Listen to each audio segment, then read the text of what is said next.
Admiral Hyorim stood on the bridge of the Indomitable, watching the Vorgath stronghold grow larger on the view screen. Behind her, the Alliance fleet waited, 300 ships carrying the hope of ending a 7,000-year war. In her command chair was a single button. Press it and the singularity weapon would fire. 24 hours. Admiral, Captain Young-Soo approached her. He was her strategic officer, her most trusted advisor. We received another transmission from the fortress. Same source as before, Corporal Day 1. I told you it's a Vorgath trick. They're desperate. Admiral, I've analyzed the transmissions, the encryption, the voice patterns, the technical details. It's really him. And there's more. Young-Soo handed her a data pad. They're broadcasting on multiple frequencies now. Not just to us. To everyone. Hyorim took the pad and watched. The screen showed Vorgath children in a classroom. Families eating together, elderly Vorgath tending gardens. Normal life. Ordinary life. This could be staged, she said, but her voice was uncertain. It could be. But what if it's not? What if we're about to kill 3 million civilians? Hyorim felt the weight of command crushing her. She wanted to believe the transmissions were real, that peace was possible, but she'd been fighting the Vorgath for 30 years. She'd seen planets burn. She'd lost friends, family, entire fleets to these enemies. I need proof, she said. Real proof. Then let me get it. Let me take a team to the Stronghold. We can verify— Denied, interrupted Ambassador Jae-hyun, stepping onto the bridge. The Centauri Coalition representative was a hawk, always pushing for total victory. Admiral, the Council of Alliance has spoken. The attack proceeds on schedule. Any delay is weakness. This isn't about weakness, Young-Soo argued. It's about making sure we're doing the right thing. The right thing is ending this war. That fortress has stood for 7,000 years as a threat to peace. We destroy it, we win. Simple. Nothing is ever simple, Hyorim said quietly. She looked at the stronghold again. One button. One choice. End the war or risk everything on the word of a courier who might be compromised, might be lying, might be trying to save an enemy that deserved no mercy. 18 hours until weapons range, the tactical officer reported. Singularity weapon is charging. Inside the fortress, Daewon worked with a desperation that bordered on madness. Bora and a team of Vorgath engineers had rebuilt the communications array 3 times. Each time it failed after a few minutes. But they were getting better, lasting longer. We need to send something they can't ignore, Daewon said. Something that proves this is real. I have an idea, Myung-hee said. The ancient historian had joined them in the communications chamber. Our historical archives. We've kept records of everything. Our world's destruction, our journey, every battle. Let them see our history. Let them understand. Bora began uploading files. Millions of years of Vorgath civilization. Compressed and ready to transmit. Their art, their music, their science. Evidence of a culture, not just an army. It's ready, Bora said. Daewon activated the transmitter. Admiral Hyorim, this is Corporal Daewon. I'm sending you everything. The complete Vorgath historical archive. Their culture, their story, their truth, please. Just look at it before you fire. The transmission went out. Files streamed into space, racing toward the fleet. On the Indomitable, Young-Soo received the data. He opened the first file and saw a world. Beautiful and green, orbiting a yellow sun. Then he saw that sunswell turn red, begin to die. He saw cities evacuating, families being torn apart, children crying as they left their homes forever. He saw the fortress being built in orbit, a desperate arc to save what could be saved. He saw the explosion that took their world. Admiral, Young-Soo's voice was thick with emotion. You need to see this. Hyorim watched the files. She saw 7,000 years of running. Of being attacked, of defending a home that floated in space. She saw the Vorgath not as monsters but as refugees, as survivors, as people. It's real, she whispered. It's all real. Ambassador Jae-hyun grabbed her arm. It doesn't matter. They're still the enemy. They've still killed millions of our people. In defense, Young-Soo said. Everything they did was defensive. We attacked them first, Admiral. We saw a fortress and assumed conquest. But they were just trying to survive. Hyorim made her decision. Stand down the weapon. All ships hold position. I'm sending a diplomatic team. You don't have the authority, Jae-hyun shouted. He turned to the weapons officer.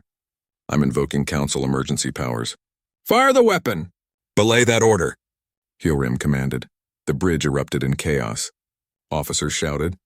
Jae-hyun and Hyorim argued. The fleet hung in space, confused and divided. Young-Soo made a choice.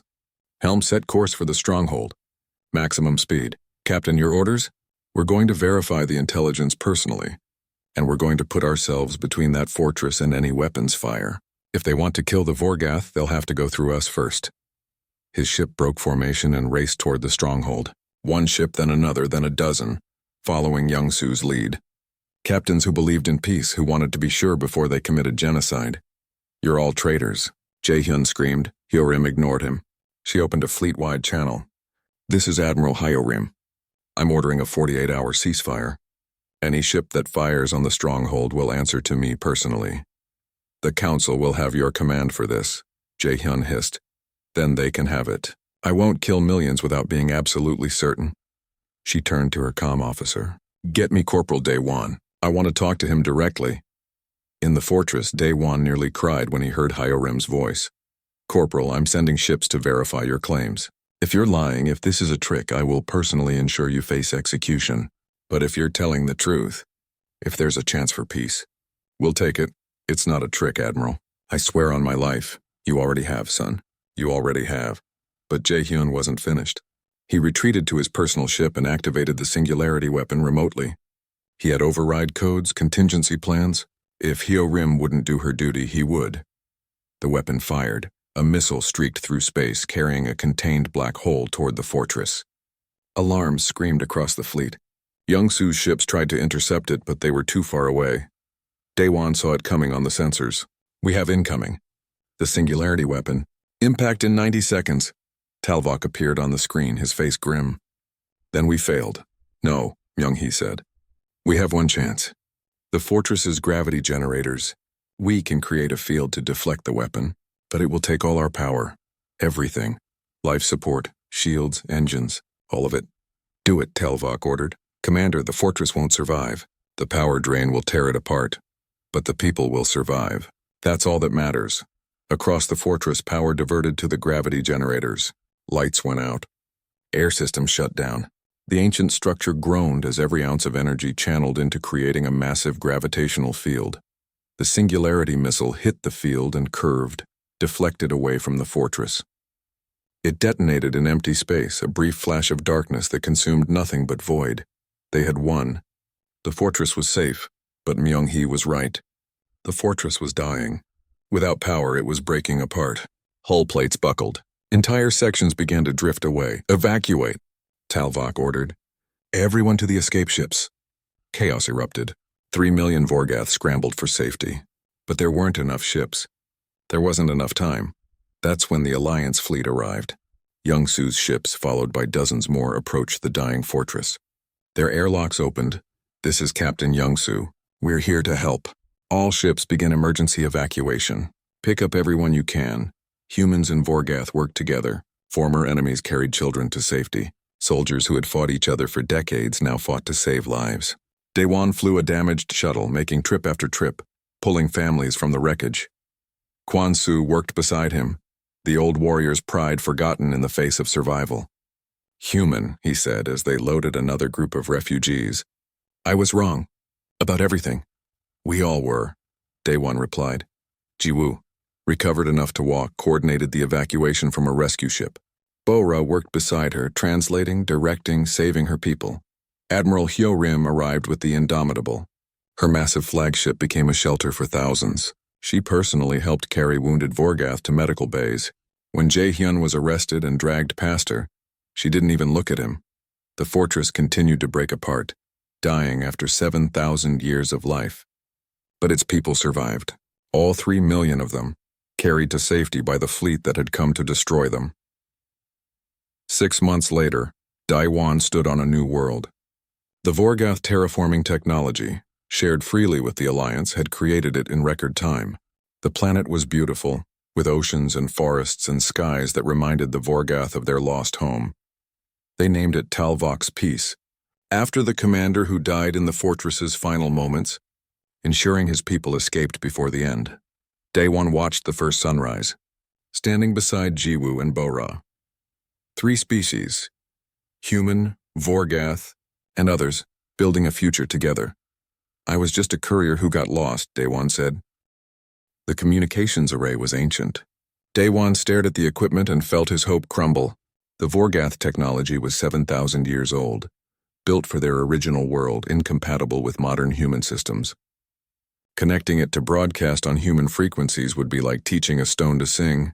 "This is impossible," he muttered. "Then we're dead," Jiwoo said bluntly. She stood beside him in the communications chamber, surrounded by Vorgath engineers who looked just as hopeless. One of the engineers stepped forward. Her name was Bora, a young Vorgath with bright silver skin who had studied human technology from salvaged equipment. She examined the human comm unit Daewon had brought from his crashed ship. "Maybe not impossible," Bora said in halting trade language. "Just very, very hard." They got to work. Daewon knew human systems. Bora knew Vorgath systems. Together they began building a bridge between two technologies that were never meant to connect. They ripped apart the communications array, pulling out ancient circuits. They cannibalized parts from Daewon's comm unit. They soldered and welded and prayed. Hours passed. 36 became 34, then 32. The fleet was getting closer. Jiwoo brought them food and water, neither of which they had time to consume. She also brought news from the command sanctum. The Vorgath Council was debating what to say if they got the communication working. How do you surrender when you don't trust the enemy to accept it? Then she brought worse news. "There's a problem," Jiwoo said quietly. "Not all Vorgath want peace." Daewon looked up from his work. "What?" "General Kwansu. He leads the warrior caste. He's saying surrender is extinction, that the Vorgath should die with honor, fighting to the last. He's gathering supporters. A coup? Maybe. Commander Talvok is trying to keep control, but the warriors are angry. They've fought for 7,000 years. They don't know how to stop." Daewon wanted to scream. They were trying to save everyone, and some Vorgath wanted to die for pride. But he had no time to worry about politics. The communication system had to work first. 28 hours left. Bora made a breakthrough. She found a way to modulate the Vorgath frequency generator to match human comm bands. It was crude and would degrade quickly, but it might work long enough to send a message. "Try it," Daewon said. Bora activated the system. Static filled the chamber. Then faintly, they heard voices. Human voices. Alliance command chatter. They had done it. They had a connection. Daewon grabbed the transmitter. "This is Corporal Daewon of the Unified Fleet. Emergency transmission to Admiral Hyorim." "Do you copy?" Static, more static. Then, "Identify yourself, e-credentials. Daewon, courier pilot, ID number 7729. I'm transmitting from inside the Vorgath Stronghold. Do not attack. Repeat, do not attack." "I have critical intelligence." The transmission cut out. The equipment sparked and died. "No." Daewon slammed his hand on the console. "We almost had it." Bora was already digging into the circuits. Power surge. Too much strain. "Give me 10 minutes. They didn't have 10 minutes. They barely had hours. But they worked. Faster now, desperately. That's when the explosion happened. The blast shook the communications chamber. Alarms wailed. Through the doorway, Daewon could see smoke and hear weapons fire. The coup had started. General Kwansu had made his move. Jiwoo appeared in the doorway, her face smudged with soot. "We have to go. The warriors are attacking the command sanctum. They're trying to kill Talvok and the council." "We can't," Daewon said. "We're so close. Just a few more minutes." "Oh, we don't have minutes." Jiwoo grabbed his arm. "If Kwansu wins, he'll destroy this equipment. He'll kill everyone who wants peace. We have to help Talvok." Daewon looked at Bora, who was still working frantically on the circuits. The young engineer met his eyes and nodded. "Go," she said. "I'll finish this." "I'll get the message sent." Bora, "Go. Save my people from themselves." Daewon ran. He and Jiwoo sprinted through corridors filled with smoke and chaos. Vorgath warriors fought each other. Those loyal to Kwansu against those loyal to Talvok. It was civil war, erupting at the worst possible moment. They reached the command sanctum to find it under siege. Warriors were trying to break through the doors while defenders inside held them back. Bodies lay on the ground. The ancient fortress was bleeding. Daewon saw General Kwansu at the front, a massive Vorgath covered in battle scars and ancient armor. He was shouting orders, rallying his warriors. "Surrender is death," Kwansu roared. "We are Vorgath. We do not bow. We do not beg. Let the humans come. Let them bring their weapon. We will meet it with honor." His warriors cheered. They charged the doors again. Jiwoo pulled Daewon into a side corridor. We need to get inside. Warn Talvok. How? She pointed to a ventilation shaft. The way we got in before. The tunnels. They climbed into the shaft and crawled through the narrow space. Behind them, they could hear the battle intensifying.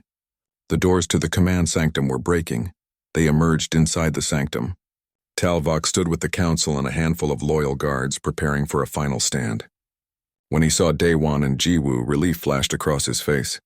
Did you send the message? He asked. Bora is trying. But we got cut off. I don't know if Admiral Hyo Rim heard. The doors exploded inward. Kwansu and his warriors poured through. Energy weapons fired. The loyal guards fell one by one, defending the council. Talvok stepped forward to meet Kwansu. The two commanders faced each other across the sanctum. Stand down, Talvok ordered. This madness ends now. You're the mad one, Kwansu spat. Trusting humans. Believing their lies. They will kill us all whether we surrender or not. At least let us die as warriors. I would rather live as something better. Kwansu raised his weapon. Then you die as a traitor. Jiwoo moved. Daewon didn't even see her run. Didn't see her cross the distance. He only saw her throw herself in front of Talvok as Kwansu fired. The energy blast hit her square in the chest. Jiwoo fell. Blood spread across the floor. No. Daewon caught her before she hit the ground. Her eyes were wide, shocked. She tried to speak, but only blood came out. Everything stopped. Even the warriors froze, staring at the human woman dying on the floor of their command sanctum. Myung-hee's voice cut through the silence. She saved him. The human saved our commander. Kwansu stared at Jiwoo, his weapon lowered slowly. Why? Why would she? Because some things matter more than war, Daewon said, holding Jiwoo's hand. She was still breathing, barely. Because peace is worth dying for. Because she saw your children and wanted them to live.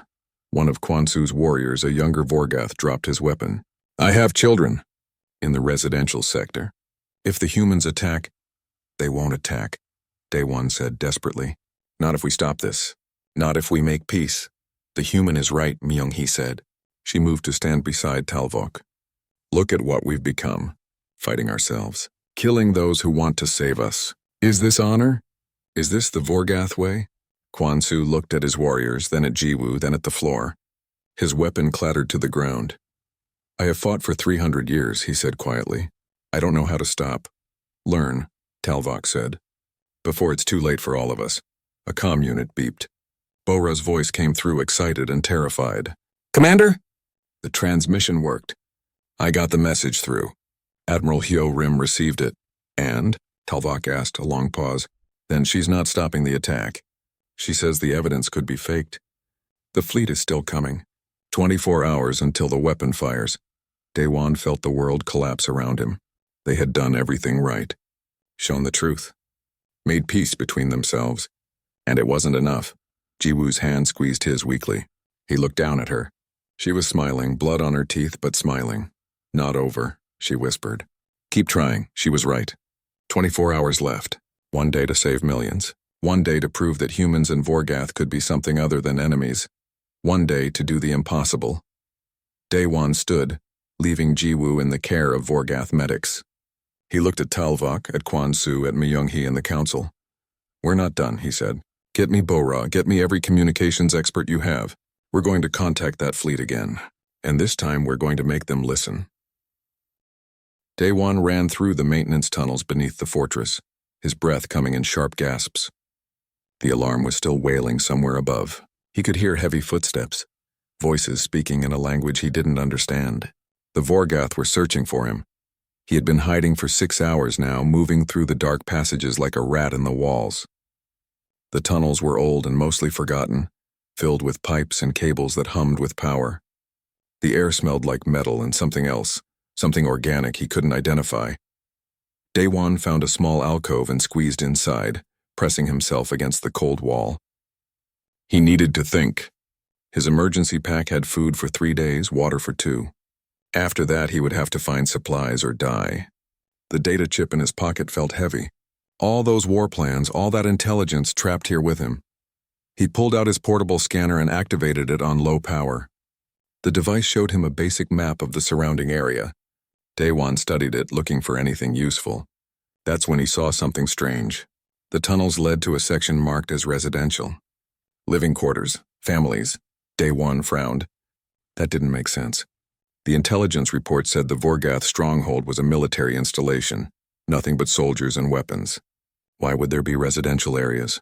He had to see for himself. Moving carefully, Day One followed the tunnels toward the residential section. The path led him to a ventilation grate. Through the grate, he could see into a large chamber below. What he saw made him freeze. The chamber was filled with Vorgath, but not soldiers. There were small ones, children, playing with toys. Adults watched over them, speaking in soft voices. Along the walls were what looked like homes, simple dwellings with lights in the windows. He could see gardens growing under artificial suns. There was a school with students sitting in rows learning. This wasn't a military fortress. This was a city, a community, a home. Day One's mind struggled to understand. 7,000 years of war and no one knew the Vorgath lived like this? That they had families, children, ordinary lives? Interesting view, isn't it? Day One spun around, his hand reaching for the small blade in his pack. A woman stood behind him in the tunnel. She was human, thin and dirty, with long black hair and tired eyes. She held up her hands to show she was unarmed. "Easy," she said in Korean. "I'm not going to hurt you. My name is Ji-woo. I've been trapped here for 2 years." Day One stared at her. 2 years? How are you still alive?" Ji-woo smiled sadly. "The Vorgath aren't what you think they are. Come on, we can't talk here. Follow me." She led him deeper into the tunnels to a hidden space she had made into a small shelter. There was a sleeping mat, some stolen supplies, and books. Actual books written in Vorgath script. "I was a xenolinguist," Ji-woo explained, sitting down on the mat. "I came here on a peace mission 2 years ago. Our ship was destroyed, but I survived. I've been living in these tunnels ever since, learning their language, watching them." "A peace mission?" Day One sat down across from her. "I never heard about any peace mission, because it failed. Command doesn't like to talk about failures." Ji-woo pulled out one of the books and showed it to him. "But I learned something important. The Vorgath don't want war. They never did." Day One shook his head. "That's impossible. They've been fighting us for 7,000 years, I know." Ji-woo's eyes were intense. "But do you know why? This fortress isn't a military base. It's a refugee ship. The Vorgath's homeworld was destroyed 7,000 years ago. This is all they have left. Every attack they've made was defensive, protecting their last home. They're not conquerors. They're survivors." Day One felt the world tilting under him. Everything he knew, everything he'd been told about the enemy was wrong. "They have children here," he whispered. 3 million people, Ji-woo said, most of them civilians, and they're all gonna die. She saw the confusion on his face and continued. "I've been listening to their communications. I know about the Alliance's plans. They're going to attack this place with everything they have. But the Vorgath can't surrender. Their pride won't let them, and they're too afraid that surrender means genocide." Day One remembered the data chip in his pocket. Slowly, he pulled it out and showed it to Ji-woo. "I'm a courier. This chip has intelligence data for Admiral Hyorim. War plans." Ji-woo's face went pale. "Let me see it." Day One handed her a portable reader. Ji-woo inserted the chip and began scrolling through the data. The more she read, the whiter her face became. "Oh no," she whispered. "Oh no, no, no, what is it?" Ji-woo looked at him with horror in her eyes. "They're planning to use a singularity weapon. It will collapse the entire fortress into a black hole. They're going to kill everyone, soldiers, civilians, children, everyone." Day One felt sick. "When?" "According to this, the attack happens in 72 hours. 72 hours. 3 days to live. 3 days before millions of innocent people died." Day One stood up and began pacing. "We have to get out of here." "We have to warn them, stop the attack. How?" Ji-woo asked. "Your ship is destroyed. I've been trying to escape for 2 years. There's no way out." "Then we go to them," Day One said. The idea was forming in his mind, crazy but maybe possible. "We go to the Vorgath leadership. We tell them about the weapon. We convince them to surrender before it's too late." Ji-woo laughed, but there was no humor in it. "You want to walk up to the Vorgath High Command and ask them to surrender? They'll kill us on sight." "Maybe," Day One admitted. "But what choice do we have? If we do nothing, everyone dies. If we try and fail, everyone still dies. But if we try and succeed," he didn't finish the sentence. He didn't need to. Ji-woo understood. It was an impossible plan with almost no chance of success, but it was the only plan they had. The command sanctum is 7 levels up, Jiwoo said quietly. There are security checkpoints, guards, locked doors. We'd have to get through all of it without being caught. You know this fortress. You've been studying them for 2 years. If anyone can do it, we can. Jiwoo looked at the data chip, then at the ventilation grate where the Vorgath children were playing. She thought about those children dying, turned into nothing by a weapon they would never see coming. Okay, she said. We try, but we need to move now. 72 hours isn't much time. Daewon checked his pack, making sure he had everything. The data chip went back in his pocket.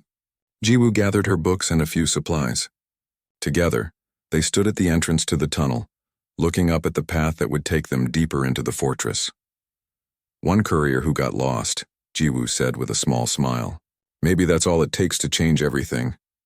Or maybe we just die trying, Daewon replied. Either way, we try. They moved into the darkness, heading toward the heart of the fortress, toward the Vorgath High Command. Behind them, the children continued playing, unaware that their lives hung on the actions of 2 humans who had every reason to be enemies, but chose to be something else. Heroes, maybe. Or just 2 people who refused to let millions die without a fight. Getting through the first security checkpoint was easier than Daewon expected. Jiwoo knew the patrol schedules, the blind spots in the camera system, the maintenance access codes. 2 years of watching had taught her well. They slipped past the guards like ghosts. The second checkpoint was harder. They had to wait for hours in a narrow pipe, barely breathing, while Vorgath soldiers searched the area below. Daewon's legs cramped. His back ached. But he stayed silent and still until the soldiers moved on. The third checkpoint required stealing uniforms from a laundry facility. The Vorgath were 6-limbed creatures taller than humans, with silicon-based bodies that gleamed like living metal. Their clothes didn't fit right, but in the dim corridors from a distance they might pass. By the time they reached the 7th level, 18 hours had passed. 54 hours remained until the attack. Daewon was exhausted, running on adrenaline and fear. Jiwoo looked worse, her face drawn and pale. The command sanctum is just ahead, she whispered, pointing to a massive door at the end of the corridor. But we'll never get through. There are too many guards. Daewon looked at the door, then at the data chip in his hand. He had carried it across star systems, survived a crash, infiltrated an enemy fortress, all to deliver intelligence to his admiral. But maybe there was a better delivery address. We don't sneak past, he said. We walk right in. That's suicide, probably. But I'm tired of hiding. Daewon stood up, brushed the dust off his stolen uniform, and walked toward the guards at the door. Jiwoo cursed under her breath and followed him. The guards saw them immediately. They raised their weapons, shouting in Vorgath. Daewon raised his hands, showing he was unarmed. He held the data chip up where they could see it. I need to see your commander, he said in basic trade language. I have information about an attack. The guards didn't lower their weapons, but they didn't fire either. One of them spoke into a communication device. A moment later, the massive door opened. They were taken inside at gunpoint. The command sanctum was a huge circular room with a raised platform in the center. Vorgath officers stood around tactical displays, studying star maps and battle plans. At the far end sat a council of elders, ancient Vorgath whose metal skin had dulled with age. In front of them stood Commander Talvok. Daewon recognized him from intelligence photos.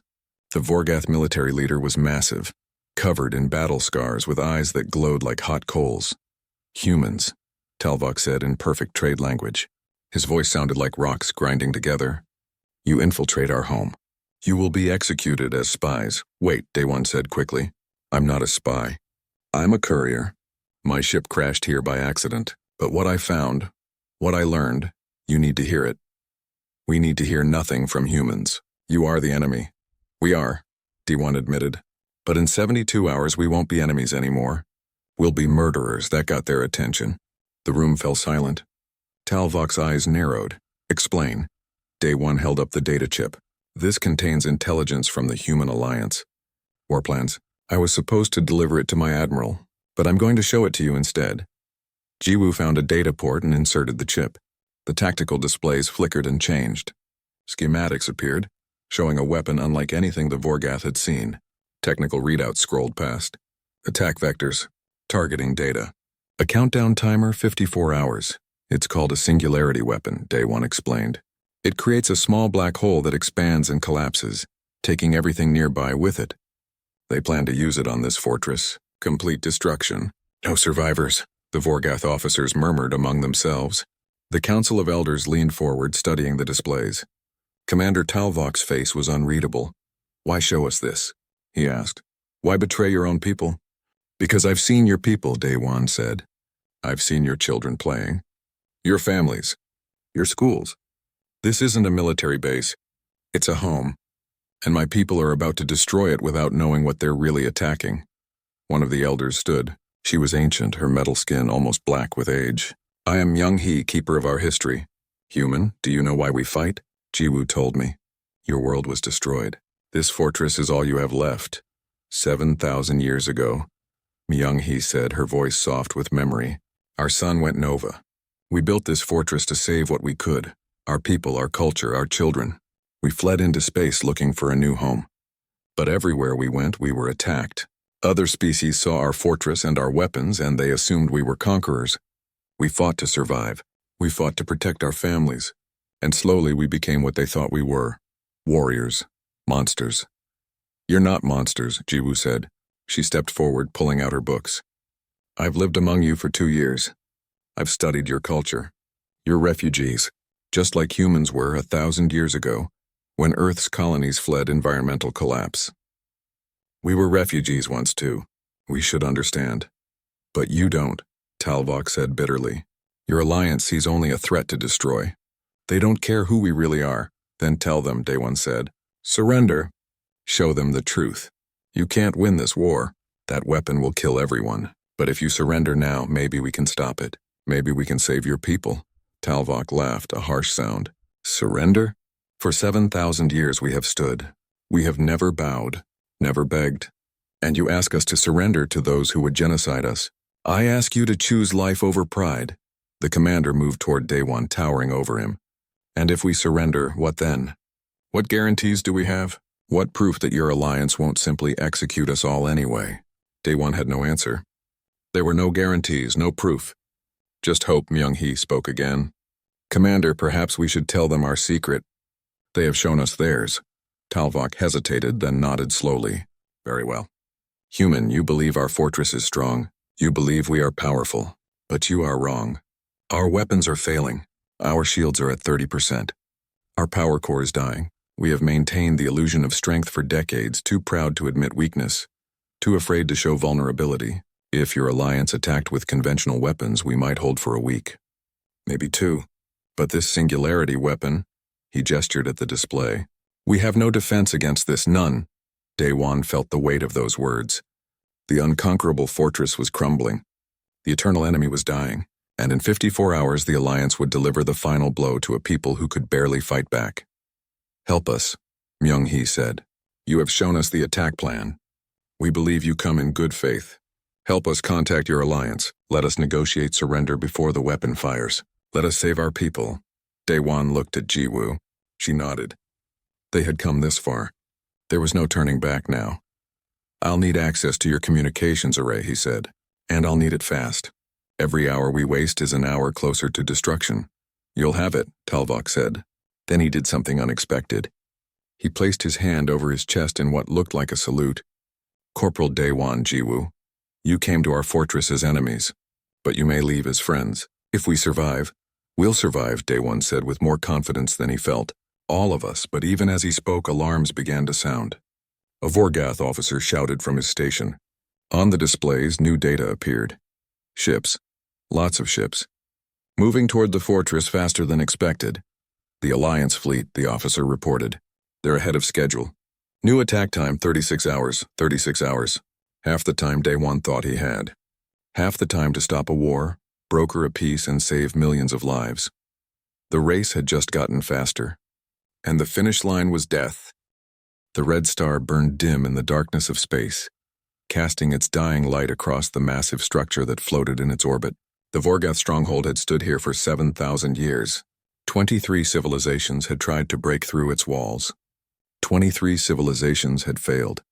Corporal Daewon sat in the pilot seat of his small ship, the Swift Current, checking his navigation data for the 3rd time. He was a courier, nothing more. His job was simple: carry the encrypted data chip from Command to Admiral Rim at Firebase Meridian.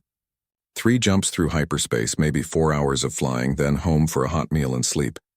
He was 28 years old and had been doing courier runs for 2 years. Day 1 liked the quiet.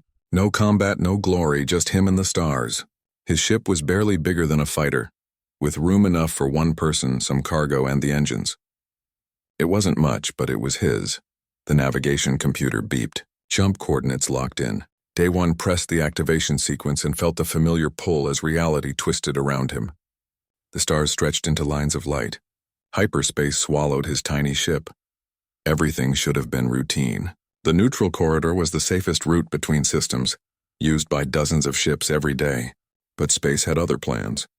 The swift current hit something, a gravity well that wasn't supposed to be there, hidden in the fabric of hyperspace like a trap waiting to spring. Alarm screamed. The ship bucked and twisted. Day 1's hands flew across the controls trying to stabilize, but the navigation system was going crazy. Numbers scrolled past too fast to read.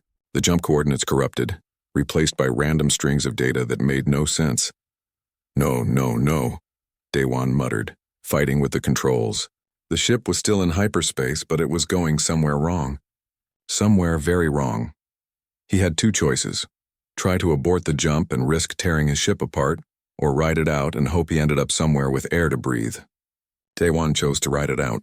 The swift current shuddered one final time, then punched back into normal space. The first thing Day 1 saw was the red star. The second thing he saw was the fortress. His blood turned to ice. Every pilot in the fleet knew what that structure was. The Vorgath Stronghold, the unconquerable fortress, the place where ships went to die. "This is not happening," Day 1 whispered. His hands trembled on the controls. He was inside the exclusion zone, 1 human in a tiny, unarmed ship sitting right in the enemy's backyard. He checked his scanners. Nothing. No alarms, no targeting locks, no incoming fire. The fortress was huge, covered in weapons and sensor arrays, but somehow it hadn't seen him yet. His small courier ship must have been too tiny to register on their detection grid. They were looking for warships and battle fleets, not something the size of a shuttle. Day 1's mind raced. He could try to jump away, but his navigation system was still glitching. Another blind jump might throw him into a star or the middle of a planet. He needed to get his bearings first, plot a safe course out. That's when his engines died.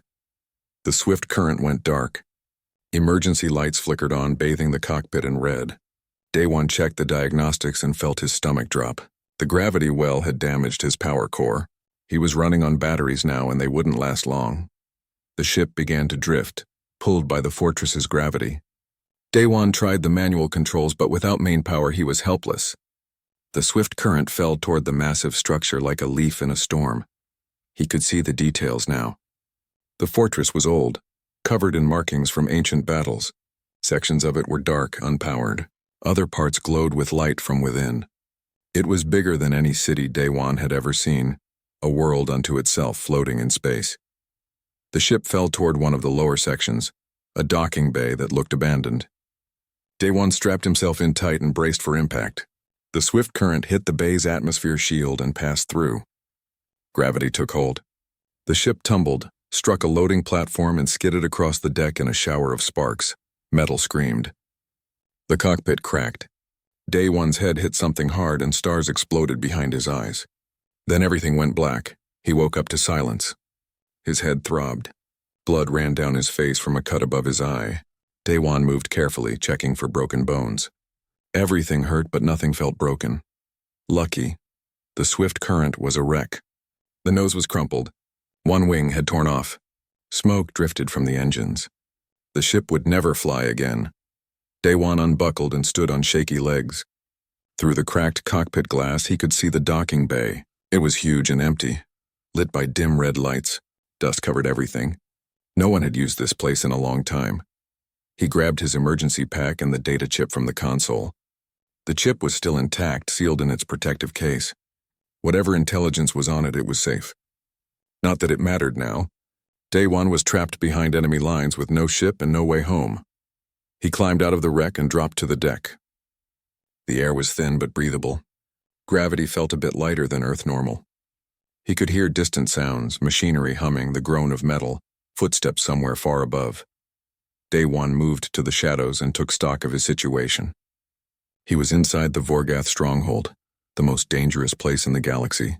He had basic survival training, but nothing that prepared him for this. His ship was destroyed. His navigation was useless. And somewhere in this fortress were the Vorgath, aliens who had been fighting humanity's alliance for longer than human civilization had existed. If they found him, they would kill him as a spy. The data chip in his pack contained war plans. There would be no trial, no mercy. Day One looked around the empty bay and made a decision. He couldn't go back. The only way was forward. He would find a place to hide, maybe find a working communication system and try to call for help. He moved toward a doorway at the far end of the bay, staying in the shadows. His heart pounded in his chest. Every sound made him flinch, but he kept moving one step at a time, deeper into the fortress that had never fallen. Somewhere in the distance, an alarm began to wail. They had found his ship. The hunt had begun,